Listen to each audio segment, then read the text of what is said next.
At the beginning of the 20th century, somewhere off the coast of West Africa, a German steamship was leaving the port. Suddenly, the weather got worse, and the vessel entered a thick fog. The sailors ran aground on a sandbank close to the shore. Luckily, no one was hurt, and they were even able to save their precious cargo. But the ship was stuck in the sand for good. And it was not alone there. Nearly the entire length of the western coast of Namibia is called Skeleton Coast. If the name sounds scary, that's because it is. This 976-mile-long beach line is among the most dangerous places on Earth. The local Bushman tribes believe that their supreme deity made this land when it was angry. The Portuguese were the first Europeans to set foot in Namibia in the 15th century. And yep, they didn't like Skeleton Coast either. Portuguese explorers thought this land presented the gates to the underworld. This is the place where the Namib Desert meets the Atlantic Ocean. It might be dangerous, but it's actually beautiful. Plus, it's a UNESCO World Heritage Site. If Skeleton Coast had a PR manager, they would quit on the first day on the job. The area is not exactly tourist-friendly because of its geography and history.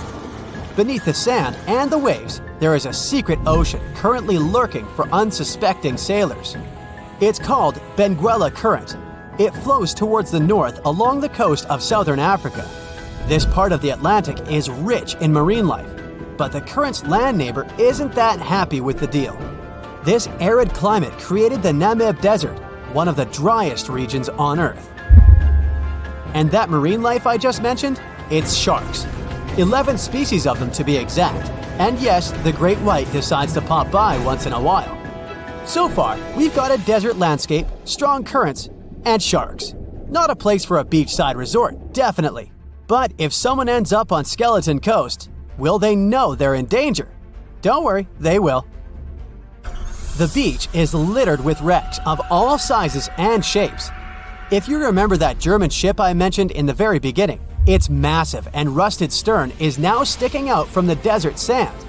There are some 500 wrecks in total scattered along the coast, and it's a mixed crowd, from Portuguese galleons centuries old to ships that ran ashore here in the 21st century.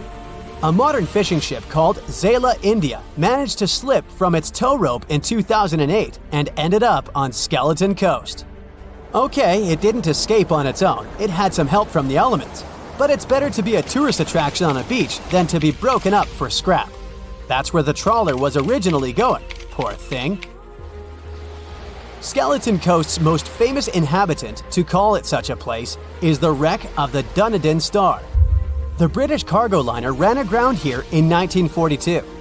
The massive rescue operation that followed reveals why it's so dangerous for sailors to end up here. The rescuers managed to save all of the crew and passengers, but at a heavy price. An aircraft and a tugboat were lost in the process. It took the last of the rescuers a full 2 months to return home to Cape Town. Why, you might wonder? One look at the map of the region reveals the reason. It's an endless sea of yellow, which is the sand. There are so few roads here, so Skeleton Coast is hard to reach by land. There are also legal obstacles. You need a special permit to drive into the area. But the skeletons in the name of the area don't only refer to ships, they also stand for animal bones. Most of these belong to whales and seals. Many animals have adapted to the area, so lions and hyenas roam the coastline in search of a meal. Yeah, now there are hungry lions as well, as if those sharks weren't enough. Other animals with a temporary residence on Skeleton Coast include elephants, cheetahs, leopards, and giraffes. In 1971, the Namibian authorities established a national park here, but except for surfers, after an adrenaline rush, they don't get many visitors. You can understand why. The Namib Desert is the oldest desert in the world, and it's not very tourist-friendly either. Those who travel to the region should pack sunscreen and a warm winter jacket. A weird combo, right? Well, not so much when you think that during the day, temperatures soar over 110 degrees Fahrenheit. At night, the air temperature drops below freezing. What a climate roller coaster! And that's not the final danger. Yep, there's more. Remember how that German ship got lost in thick fog? Yeah, it wasn't a one-off event. Because of the region's climate, fog shows up frequently. Sailors should cover their ears now, but this fog is actually good for wildlife. This is their only source of water in the Namib Desert. Reptiles and mammals have adapted to the harsh climate. They use as little water as possible. Shifting sands, thick fog, strong currents, lions, and sharks. Not the stuff you would put in a tourist booklet, but Skeleton Coast isn't the only beach on Earth you wouldn't want to spend your vacation on. I will take you to Cape Tribulation in Australia. The area covers some 48 square miles in the northwestern part of the continent. And no, the area is not as dry as Skeleton Coast. It's part of the Daintree rainforest. You could say that here, it is the rainforest, not the desert that meets the ocean. The beach at Cape Tribulation is straight from a postcard. But looks can be deceiving. Australia? Probably sharks. No, crocodiles are out here to get you if you decide to go for a dip in the sea. There are saltwater crocodiles that the locals call salties. Well, that's a cute nickname for such a dangerous reptile. And it's not just them. The wildlife seems to have a beef with visitors. From October to June, the waters around Cape Tribulation are full of box jellyfish. Their venom affects the human cardiovascular system. When touched by a jellyfish out at sea, swimmers won't have enough time to reach land for help. Vinegar helps neutralize the sting, so you might want to keep a spare bottle in your luggage. Crocodiles and jellyfish sound dangerous, but there's one more animal you should look after. It's the wild boar. It might sound funny, but you won't laugh when you're being chased by one of these across the beach. 21 million wild boars live in Australia. They're mostly active at night, making it even more dangerous if they charge at you. The best defense is running in circles. Wild boars can't cut corners well. That's probably why we don't see many of them taking up careers as race drivers. Cape Tribulation has one last danger installed for you, and it's not an animal. Out here, even the trees are plotting against visitors. The stinging tree got its name for a reason. If you try to pick one of its beautiful red berries, it'll fight back. Its prickles are like tiny glass shards. The less than pleasant effect on your skin will last for a month. Then there is this wait-a-while bush. Who keeps naming them like this? This long vine has spikes that grab hold and just don't let go. They are so strong they can pull a human off a horse. You'll have to wait for someone to come by and save you from this thorny grabber. If you are about to cross this Australian beach from the vacation list, hold on for a second. Tourism is booming here. The local authorities have restricted access to all of the danger zones. Visitors go swimming in dreamy water holes that are surrounded by lush vegetation. There are even ropes to swing from. Now, that's a beach you can finally relax on. No matter what happens, don't stop! We almost got it! Two treasure seekers are digging frozen ground in a cornfield at night. It's raining hard, lightning is flashing, but these two guys keep working. And now the shovel hits something solid. No way! A treasure chest! They start digging faster and find a piece of a ship's engine. What the? Far from the seas and lakes, somewhere under the fields of Kansas City, they found a giant sunken ship. How is this possible? Now you'll see. Some people spend their lives searching for shipwrecks with treasures underground. One of them is explorer David Hawley. He's been looking for such ships far from the seas, rivers, and oceans for many years. He does this because he likes the feeling of adventure. The holds of these ships may contain chests of gold, antiques, and artifacts. And you can get a lot of money for them. David says you don't have to go into the ocean to find a sunken ship. They may be lying in your backyard. But why do ships end up buried underground among fields, farms, and plains? Let's find out using the example of steamboat Great White Arabia. According to old records, the newspaper clippings, this ship had been carrying about 200 tons of treasure before it sank in 1856. Many rumors and local legends said the ship was lying underground a few miles northeast of Kansas City. It was there because people deliberately altered the riverbed and channels of the Missouri River in the second half of the 19th century. They artificially brought the shores closer to each other. They narrowed the river to increase the flow's speed so boats could sail much faster. In the 19th century, steamboats were the most popular means of transporting passengers and goods. Before railroads, they extended the western border across the Mississippi and Missouri rivers and brought supplies to people. That's why it was so important to increase the speed of their movement. So, on September 5, 1856, Arabia was sailing along such an estuary. It came across a snag sticking out of the water. A piece of log quickly flooded the ship. Fortunately, all passengers were evacuated. But the steamer and its precious cargo reached the silt bottom of the Missouri River in a few minutes. Several years had passed. Everyone forgot about the vessel. During this time, the course of the Missouri River had changed. But Arabia remained under the wet, muddy bottom. The soil level above it was getting higher, and the ground was losing moisture. Eventually, many decades later, a cornfield formed above the sunken ship. In the 1980s, one farmer owned this area, and he had no idea what was hidden in his territory. David Hawley carefully studied the history of the sunken ships of the USA. He knew that hundreds of steamers had gone underwater all over Missouri, but most of all, he was interested in Arabia, as there were rumors that it was filled with gold and other valuable things.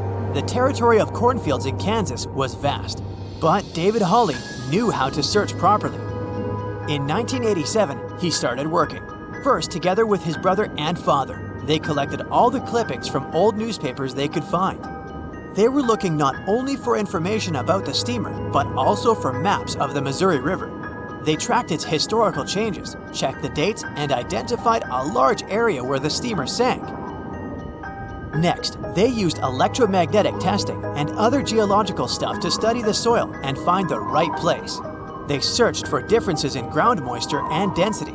Then, they went through the territory with powerful metal detectors. And so, by the fall of 1988, they had determined the location of the steamer. Arabia was the size of a football field. This gigantic vessel lay 45 feet underground, 4 stories down. But before they started excavating, they had to ask the owner of the cornfield for permission. For the farmer, this news was a big surprise. He agreed, on the condition that the excavations would be completed by spring so that he could sow a new crop. Digging a giant ship in winter is much more difficult and expensive than at other times. It includes additional equipment, electricity, and heating costs. The team worked day and night. They financed the excavations out of their own pocket. Each invested more than $10,000 and took out a bank loan. Finally, they noticed the first details of the ship. The shovels hit the huge engine boilers and the deck. The goal had been achieved. Most of the cargo lying inside the sunken ships is covered with rust, shells, mud, and is badly damaged. The contents of Arabia were in excellent condition, considering that the ship had sunk 130 years prior. Unfortunately, they didn't find the chests of gold. Still, they got several tons of other valuable cargo, household items of people who lived in the middle of the 19th century. It was a time capsule. The ship was carrying supplies for hundreds and thousands of people, and all these things were perfectly preserved. For example, they could clearly see the brand stamp Goodyear Rubber Company on one rubber shoe. The longer the excavations continued, the more things David and his team found.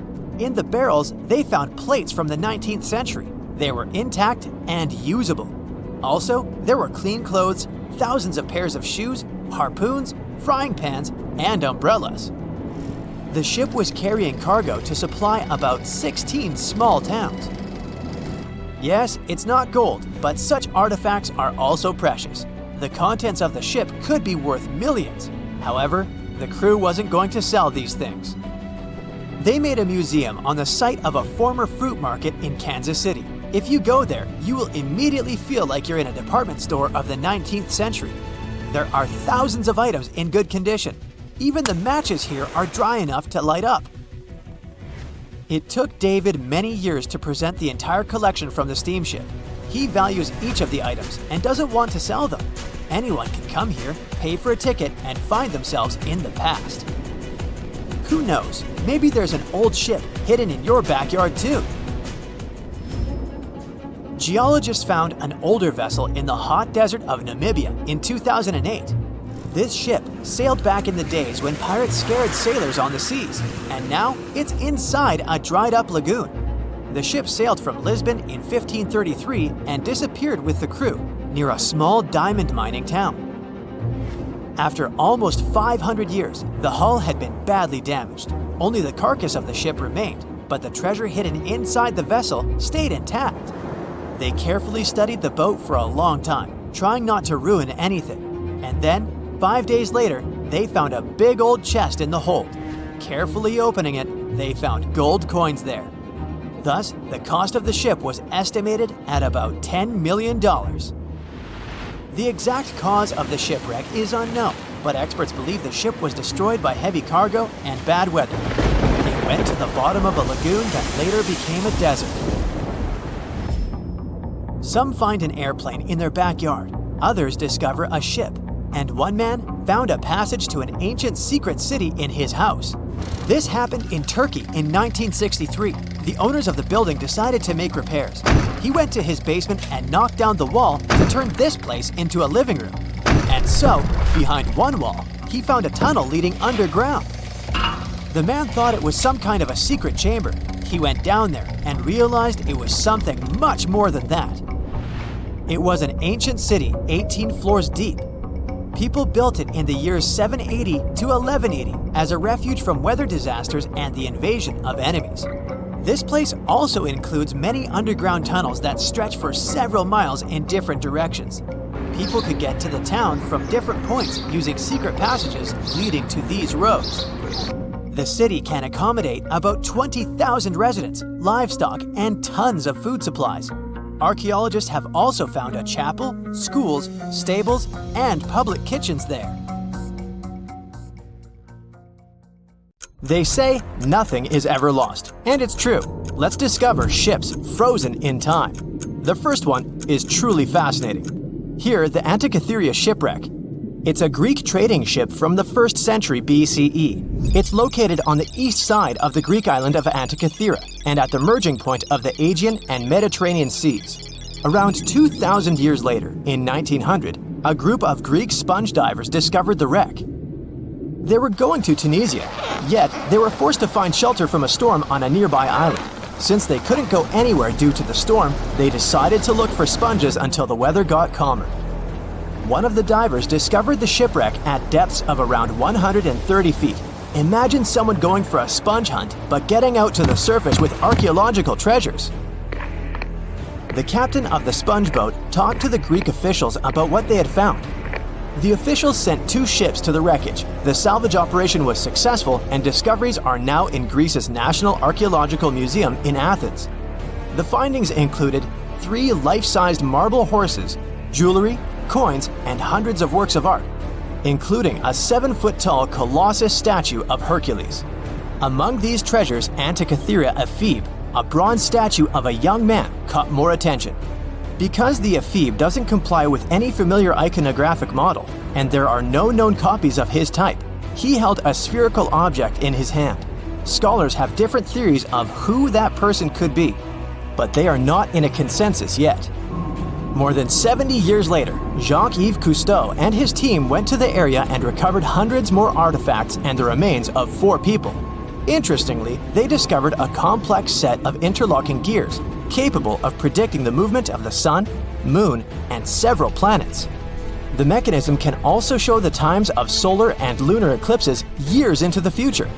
Think of this Antikythera mechanism as an early computer calendar, to plan significant events like agricultural activities, religious rituals, and Olympic Games.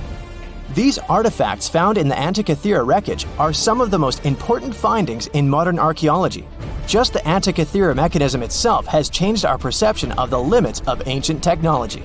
The mechanism has a sophisticated design and was made over 1,000 years ago.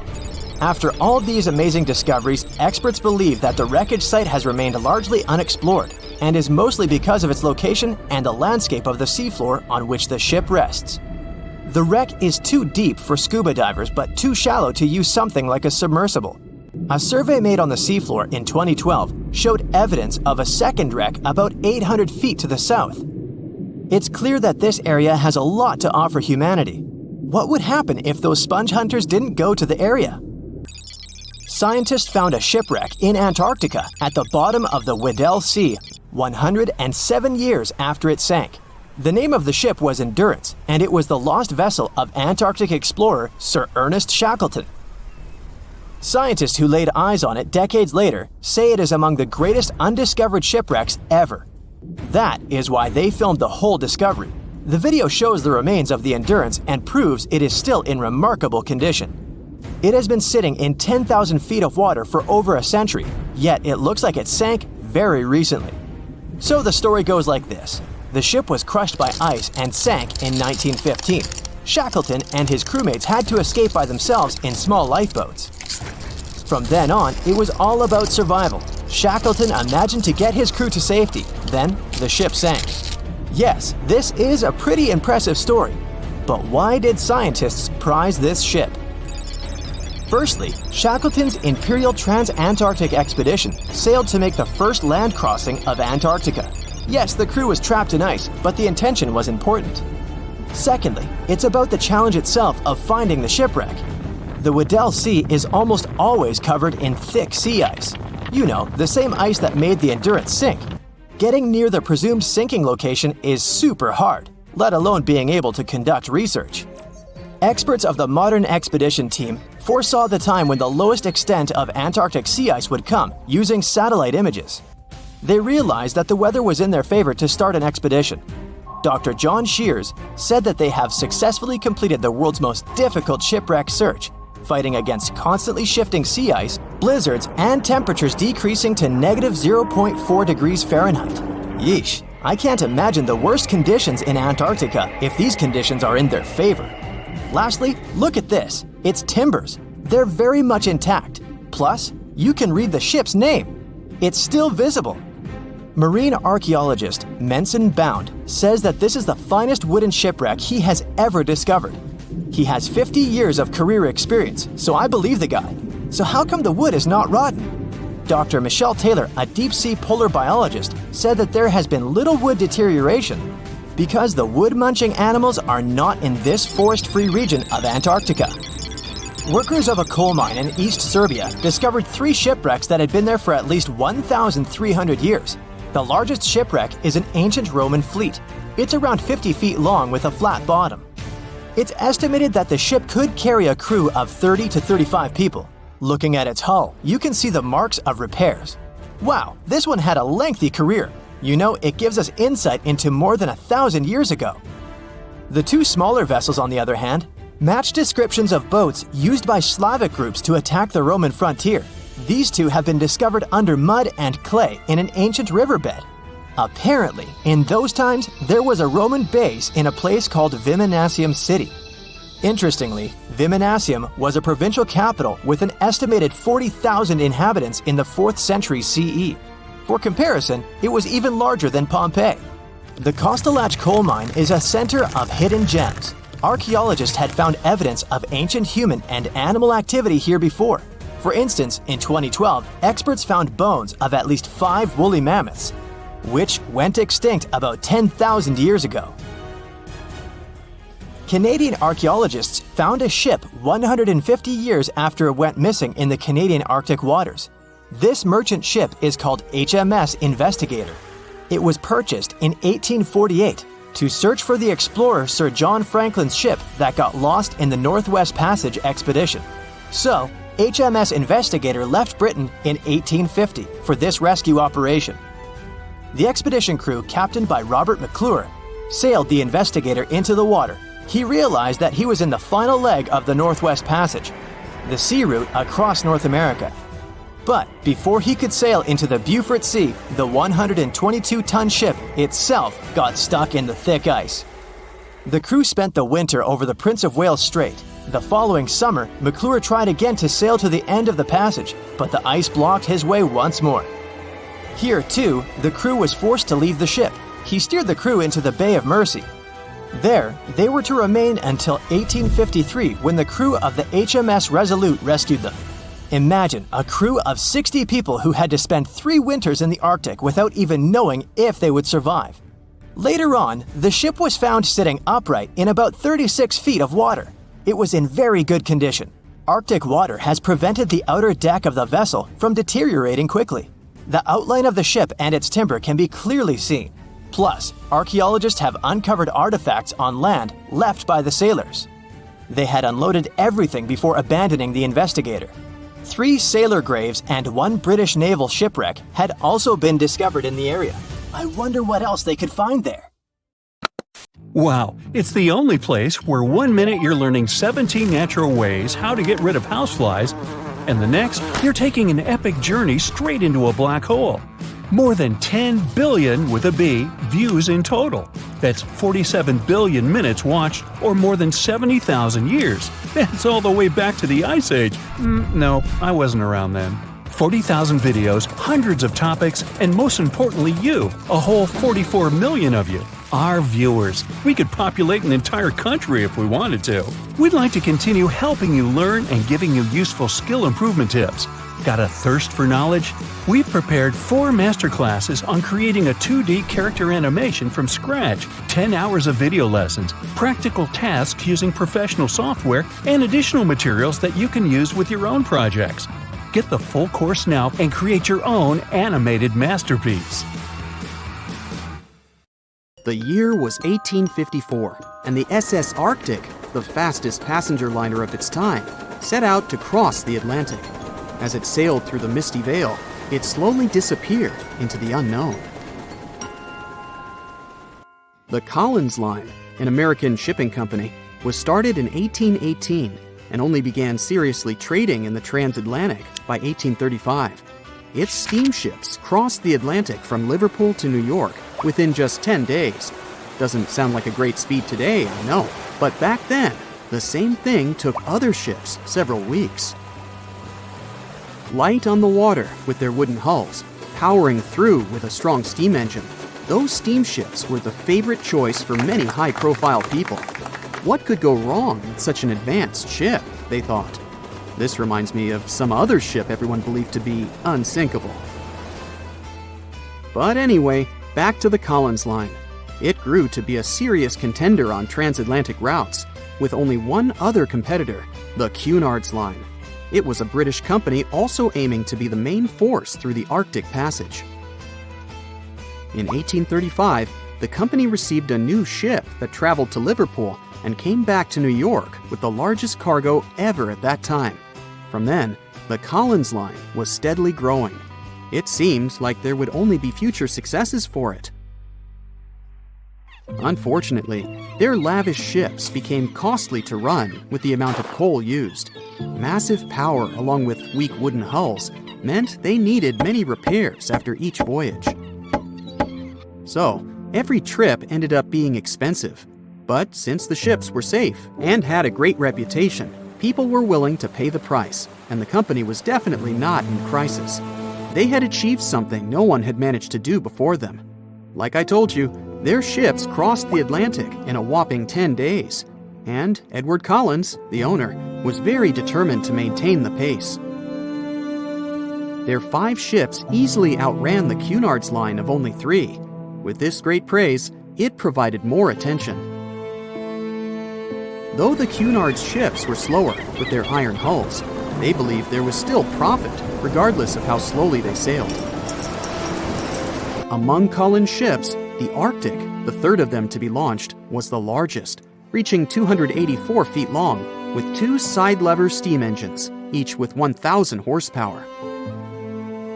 The paddle wheels made 16 revolutions a minute when at full speed. At the time of its launch, the press called it the most stupendous vessel ever constructed in the United States.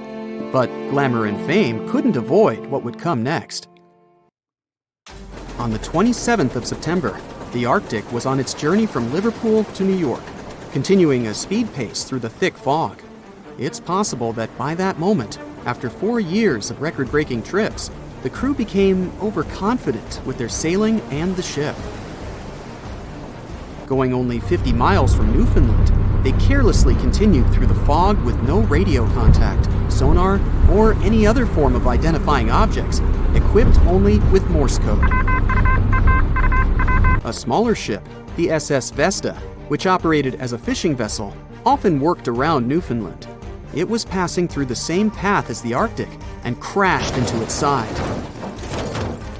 Shocked by the collision, the captain of the Arctic offered help to the much smaller Vesta, but it was soon clear that the damage that seemed minor on the Arctic was far worse. Beneath the waterline, a hole was letting water into the hull. The cost of the much faster wooden hull now seemed less valuable.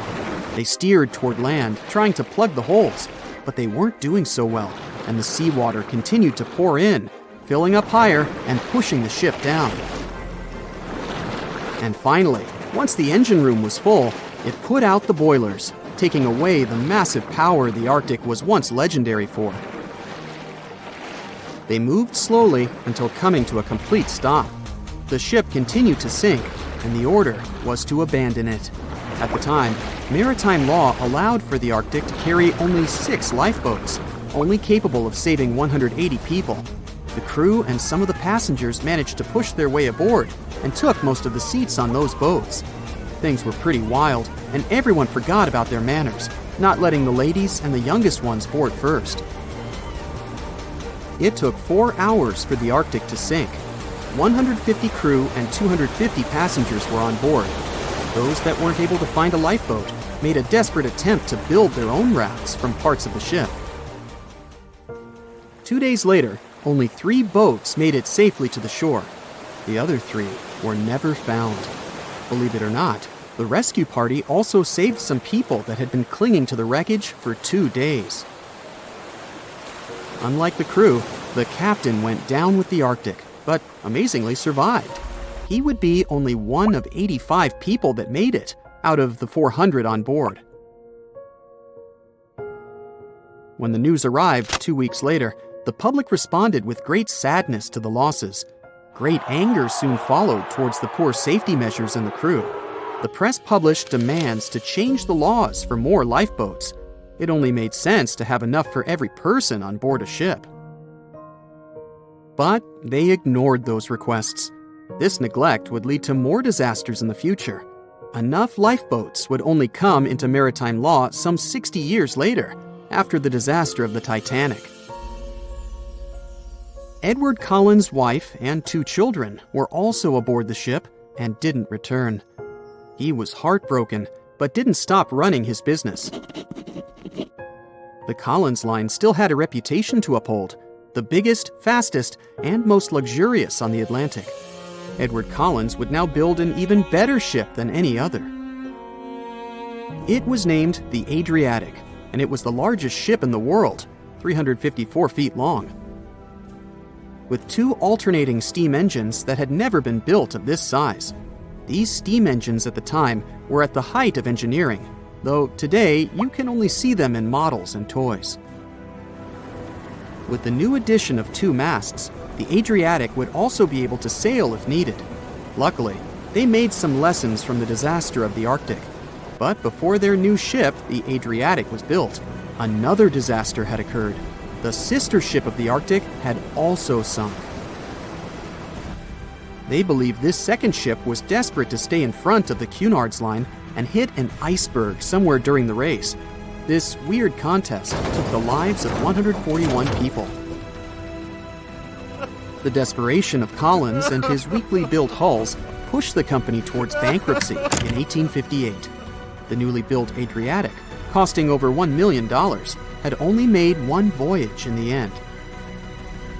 And even that voyage was considered a disaster. The ship collided with a tugboat. It still managed to finish its maiden voyage at a suitable time. After the company had gone bankrupt, they had to sell the ship for only $50,000. They removed the great giant engines, replacing them with only sails. Although it was once the greatest ship on the high seas, it was only 30 years later until it was abandoned, labeled irreparable, and anchored in a river. The other remaining ships were also sold and only used for parts. Edward Collins left the industry altogether, seeking work on dry land instead. As the Collins line was no longer in the mix, the Cunards would grow in strength. Without competition, they would win the Blue Riband, for the next 30 years, and 180 years later, after producing hundreds of ships. They still have a constant presence on the seas as they provide transatlantic crossings, world voyages, and leisure cruises. To this day, the Cunard Line is the only one to run ships between Europe and America, and it's great proof that it's not always the fastest that's the best. It has recently become a popular location for many tourists looking for the perfect place to get away from it all. If you're lucky enough to catch a sunny day here, it's like no other, I can assure you. Chances are, you'll end up having loads of foggy days, but let's be honest, they have a special allure of their own. This enchanting smile-shaped island is called Sable Island. It's located 190 miles from mainland Nova Scotia. It wasn't accessible to the general public until 2013. That's when it was added to the list of National Parks of Canada. You can get here either by plane or by water. But what's so enchanting about this place anyway? There must be something since the yearly tourist count is growing every year. Firstly, there's a spectacular number of wild horses here. There are between 200 and 500 horses roaming free all over the island. There's also a large population of gray seals. The place is also the only breeding location of a rare bird species called the Ipswich sparrow. If you're already considering a trip here, there are some things you need to know first. Remember that fog I mentioned earlier? Well, it turns out that Sable Island is the foggiest place in the Canadian Maritimes. I'm talking about approximately 127 foggy days each year. During such days, Sable Island literally disappears underneath a thick layer of fog. You won't be able to explore the place on your own either. The local regulations state that visitors need to travel within a group, and they also need to keep a 197-foot distance from the wildlife they can encounter here. As charming as this place may be, it holds a dark secret hidden beneath the sandy dunes, and it has nothing to do with beautiful creatures living here or the island's unique vegetation. Apart from being known from its horses and seals, Sable Island is infamous for an overwhelming number of shipwrecks. Over the years, about 350 ships have ended their lives here, on these sandbars. When survivors described their experiences, they usually mentioned harsh weather conditions near this mysterious island. The island also made its way into literature when it was described in a book called The Perfect Storm, which was written by Sebastian Junger and published in 1997. The book was so successful that it was later adapted for the big screen in 2000, with George Clooney playing the leading role. The first recorded shipwreck near Sable Island dates back to 1583. The boat was named the HMS Delight and was under the command of British adventurer and explorer Sir Humphrey Gilbert. Only 17 people managed to survive the catastrophe by escaping in a small boat. Records mention that they spent 7 days at sea before reaching the shores of Newfoundland. In 1884, another vessel named the Nicosia struggled in the thick fog as well. The ship was completely destroyed, but fortunately, all 18 crew members managed to survive. The captain's son was almost lost at sea when a lifeboat capsized when he was climbing into it. He somehow managed to stay underneath the lifeboat, which was completely submerged. When this lifeboat righted, he eventually emerged from the water and was rescued for the second time.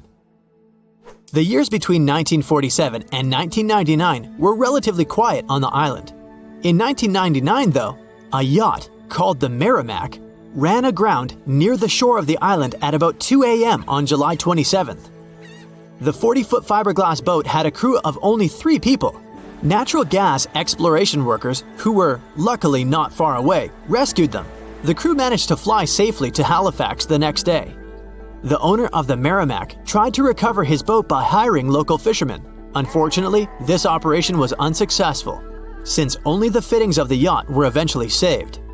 It took no more than 6 weeks for the sand and waves to crush and completely break up the hull of the Merrimack. So what is it about this place that's so dangerous for boats? Does it have anything to do with the weather? Or maybe there's other forces at play?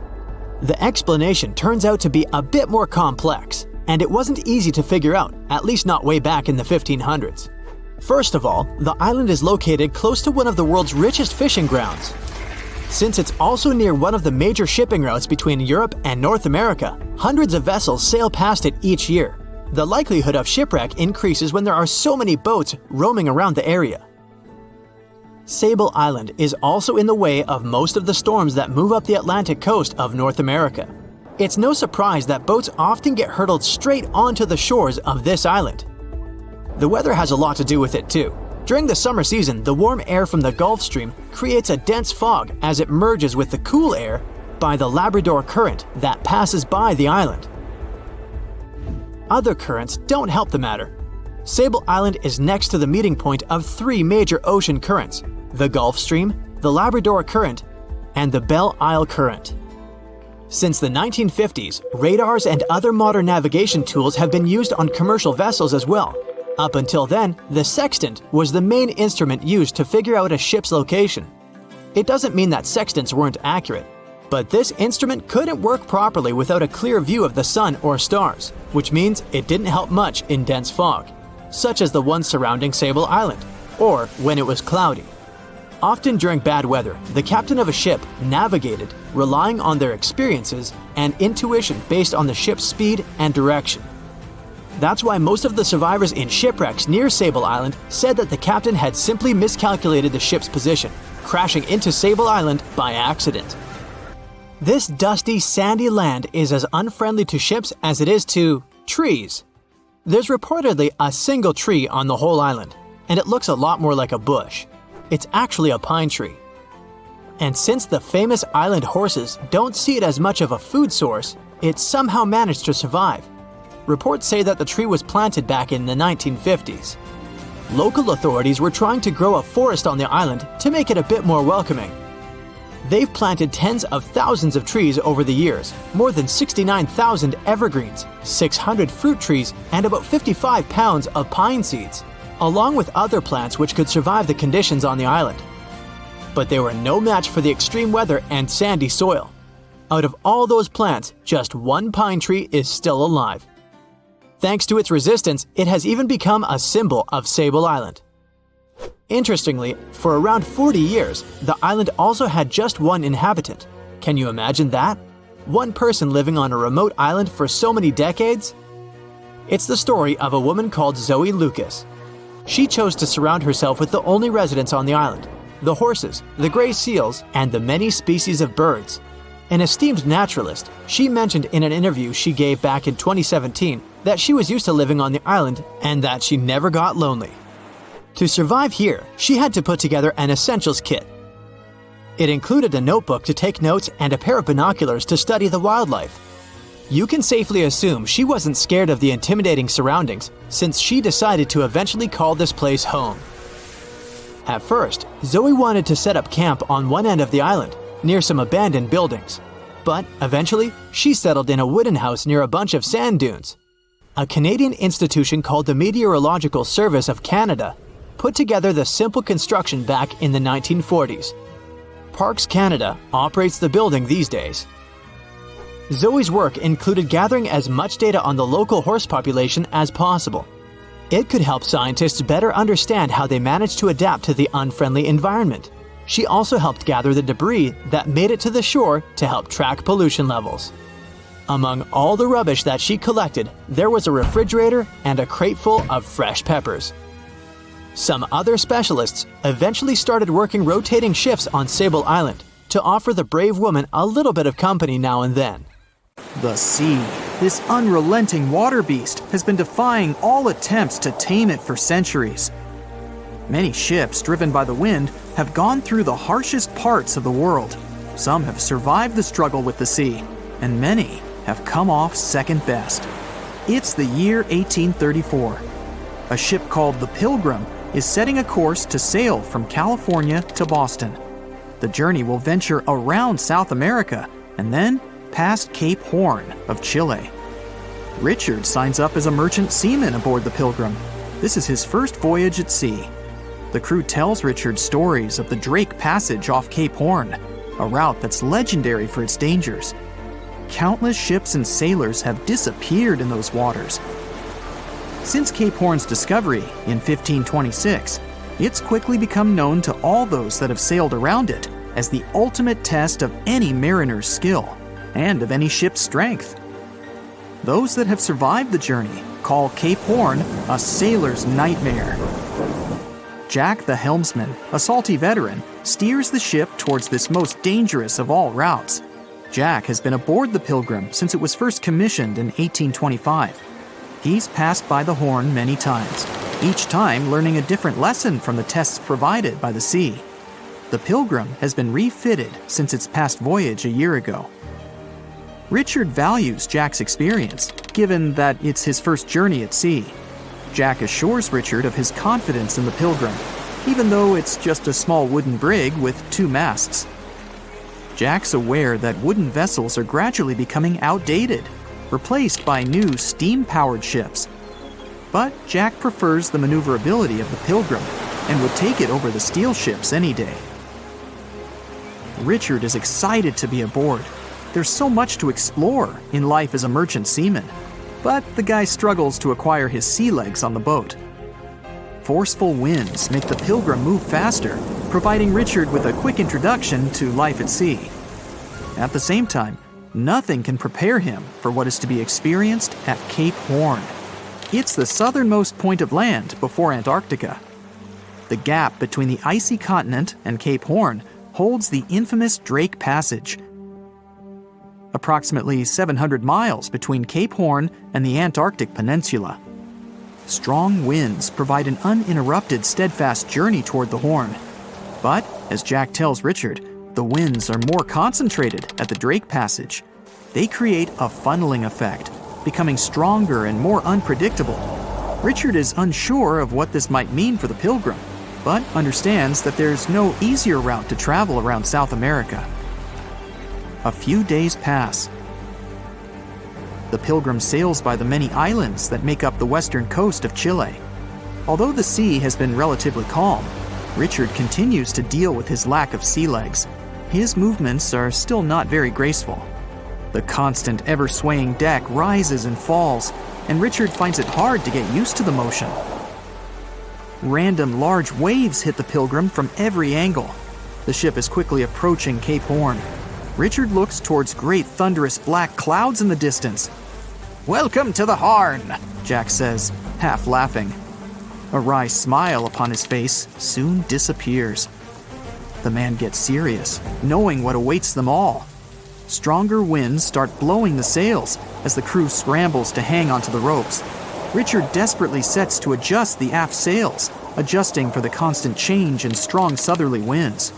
Jack holds firm at the helm, knowing the importance of his role. He's wary of the swell. It can build very quickly the further south they travel. It's crucial the Pilgrim doesn't venture too close to the Horn when they approach. The great darkness that was in the distance is now all around them, filling the sky in every direction. Blackened clouds throw rain and hail down at the crew as they try to resist the enraged weather. Jack is directed by the captain at the helm, changing the direction of the vessel. The temperature has dropped significantly. Barely keeping the water from his eyes, he turns toward the port side bow to provide his face a brief break from the torment of the wind. Looking out into the distance, the man sees the Horn standing alone, surrounded by mist. It's a haunting sight. He steers the Pilgrim along the face of the Horn, the distance getting shorter. The waves shrink in height since the depths become shallower. But these waves are much steeper, and their angle can cause more damage to the wooden vessel.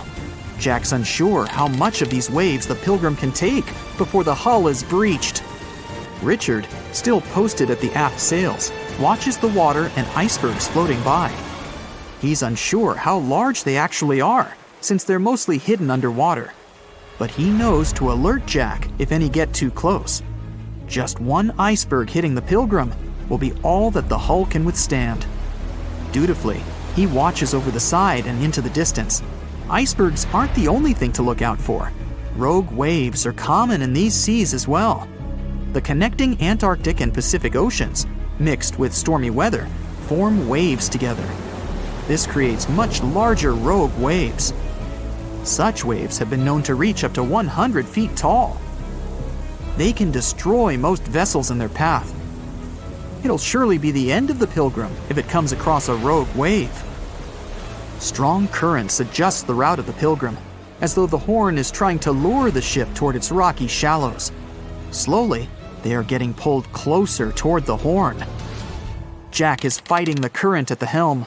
Spinning the wheel, he strains his body as much as he can. Grunting, he plunges the wheel from the port side to starboard and back again. The captain keeps yelling directions. To a novice, they're extremely confusing. But Jack, a hardened veteran, continues to interpret the directions with ease, steering to readjust their course away from the Horn. The captain orders Richard to assess the hull below the decks. With the level of pounding the Drake Passage has provided so far, it's surely harmed the ship in some way. Richard runs to the deck as another sailor yells something at him, but the noise of the sea makes it difficult to hear. A wave hits the side, flowing onto the deck. Richard manages to hang on to the mast before he's almost swept overboard. The entire front deck seems to be underwater. Hanging on as the water rolls off the sides of the ship and waiting for it to clear, Richard watches the Horn slowly go past. Still, it beckons toward the Pilgrim, as though asking for its dues from the crew. The currents are still pulling the ship, while the storm is raging on, with no end of the struggle in sight. The storm is growing ever larger and fiercer. Richard gathers himself to head below and assess the damage. After a slow descent to the lower decks, Richard can finally look over the hull from the ship's quarters. There's no damage from what he can gather. But he's shocked by the depth of the water inside. It's now at waist depth. Cups, amongst other things, float in the water. Even inside the ship, the guy can't escape the waves. Unable to make sense of it all, he stands frozen, listening to the almighty power of Mother Nature outside.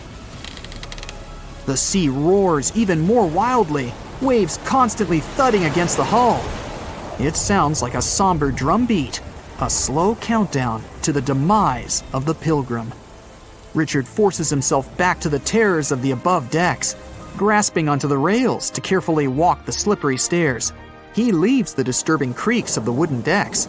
They're soon replaced with the strained sounds of the ropes, the yells of other sailors, and the deafening roar of the sea crashing all around him. Jack is at the helm, focused on his role, still fighting the wind and the waves, even with the addition of ice and frost. It seems that the world around him has set its heart to distract the man from his duty, but Jack pushes on determinedly. For 9 days, the Pilgrim fights the constant changes in stormy weather, facing all kinds of obstacles, but the ship manages to make it through. As they leave the storm behind, the crew sets their course north for their final destination. The sight of the sun peeking through the dark clouds is the most relieving thing Richard has ever experienced. Unfortunately, Richard lost his rations at some stage during the storm. At sea, if your rations are lost, it's your own bad luck. Luckily, Jack is kind enough to share some of his. The megalodon was the biggest shark to ever live. Not only that, it's one of the biggest fish and the largest predator in Earth's history. They've been known to reach lengths of up to a whopping 70 feet.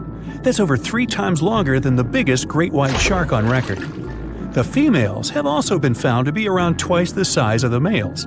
The megalodon could swallow a small car without it even touching its teeth, if cars had been around then. Its teeth could grow to over 7 inches long. It looks like we're going to need a bigger boat, and best make it steel-plated, as this shark can easily gnaw its way through ships. The underwater terror could bite a ship clean in half, with the highest bite force ever calculated for any animal, living or extinct. The force of its ferocious bite was up to 40,000 pounds. That's around 108,000 times the strength of a human's and 10 times the force of a modern crocodile's bite. Its chomp is so strong that it makes the T-Rex's bite look about as powerful as my granny's after she's taken her dentures out. In fact, the Meg was so big and powerful that it had no natural predators. It was the uncrowned king of the seas, swimming freely from ocean to ocean. This cosmopolitan creature was found all over the world, from America to Europe and Australia to Japan, assuming there were countries back then. Meg fossils have been found on every continent except Antarctica. Everybody skips Antarctica. Science tells us that the megalodon went extinct over 3.6 million years ago. But could they still be alive at the deepest depths of the ocean? Only around 80% of the ocean has been explored, and its deepest point, the Mariana Trench, is over 7 miles down. So who knows what's lurking at the bottom? If you did manage to make it down, it is unlikely that you'll run into a meg, though. The sharks, like us, preferred warmer coastal waters. Deep ocean living would be too cold for the beasts, and food would be scarce. Their entire bodies would also have to evolve to avoid being squished by the enormous water pressure down there. It's unlikely they're still around, but not impossible. Some good news, if you do run into one, is that the shark is pretty unlikely to eat you. You are way too small a meal for the megalodon, even if you have a couple of friends with you. This guy eats whales that are over 50 feet long. If you're having a beach party, though, it's a different story. In a beach full of swimmers, the shark very well might creep up, scooping several humans into its giant mouth without even chewing. But wait, let's rewind. How does the shark take down a 50-foot whale? It first bites off its fins, making the whale unable to swim away. It then casually munches it down piece by piece. Because of their size, sharks had to consume over a ton of food every single day just to sustain themselves, like me. All that food made the megalodon extremely heavy. They range from anywhere between 50 to over 100 tons. For context, that's around the same as 7 to 16 adult male African elephants. To fit all this food in, their jaws had to open pretty wide. A megalodon's jaw could span 9 by 11 feet wide. That's easily big enough to swallow 2 adult humans side by side. The fearsome name megalodon comes from 2 Greek words, mega meaning big and odont meaning tooth. So combined, they mean what? Big tooth. And it certainly lives up to its name. Just one of its chompers is the same size as a human head. It had 276 humongous teeth in total across 5 terrifying rows.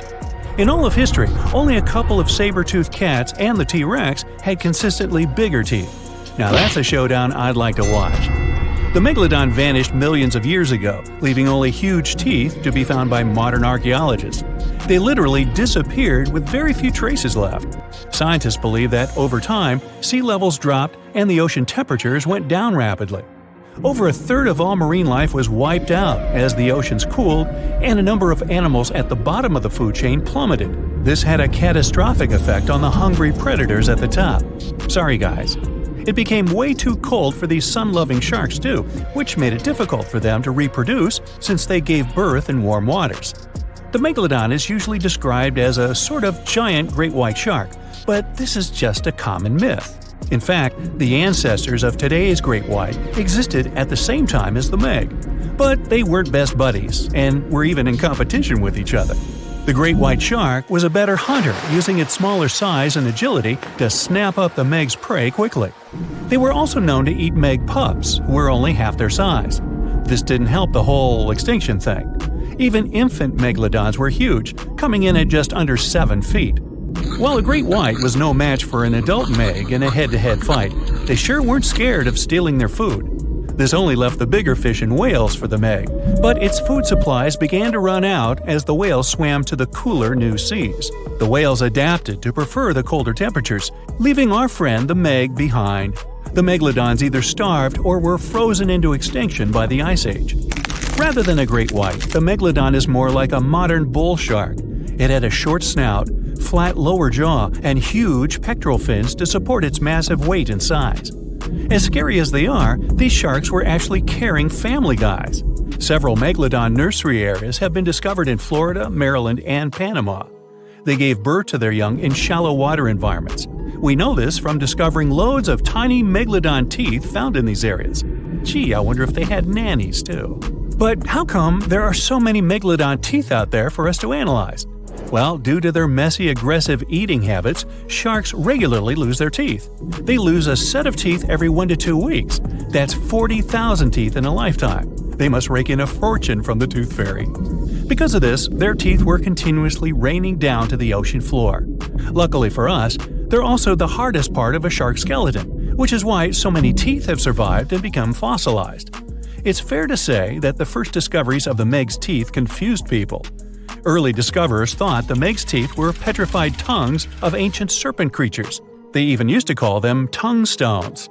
It's also a common myth that the megalodon was around at the same time as the dinosaurs, although this would have been pretty cool.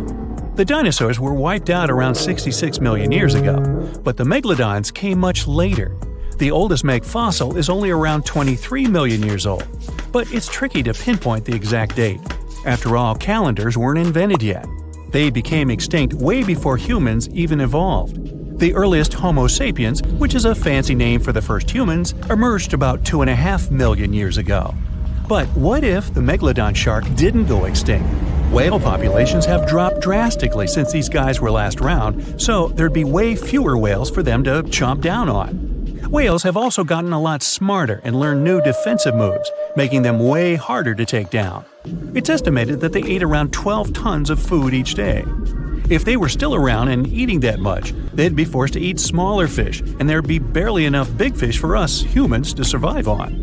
The naughty megalodons would also be able to track fishing boats and steal the fish that they worked hard to collect. It's safe to say we'd see a lot less fish in the aisles of your neighborhood supermarket. As our ocean temperatures are heating up again, the sharks would also thrive and reproduce faster than ever. There'd be more and more of these giant eating machines in the water, reducing our fish supply even more. It would also cause massive problems for cargo ships and cruising vessels. Imagine coming into contact with one of these bad boys while you're sunbathing on the deck. Even beachgoers would be hard hit. Megalodons give birth in shallow waters, so many of our favorite beaches would quickly become dangerous shark nursing grounds. Hey, where did that beach volleyball game go? They were playing just a moment ago.